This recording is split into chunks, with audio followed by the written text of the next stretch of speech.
everyone, this is Lauren. If anybody could put in chat or unmute themselves, if you can. I just want to make sure you guys can hear me. Last time I tried this, for some reason, I had not started the broadcast. So. See it. Okay, awesome. Thank you so much.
All right, this is Lauren. Good afternoon, everybody. It's Thursday, December 7th.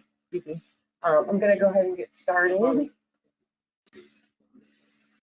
There we go. That took a second.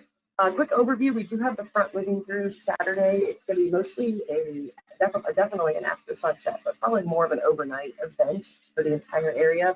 We'll show you the slide, the SPC risks on the next slide, which is a very small area of slight risk, with the rest of it being marginal risk. Then we'll have the rain Saturday night and early Sunday. It's going to be pretty warm on Saturday with that southerly flow. We're not expecting any severe storms ahead of the front like sometimes you would see. And then it's going to be quite cool behind the front as well. And then also on Sunday, we could see just regular winds, 20 to 25 miles an hour, gusts 30 to 35. So that's outside of any thunderstorm. That's going to be behind the front. And then obviously the drought is going to be improving with additional rainfall. So here's the SPC risk. You can see the far north and west is clipped by the slight.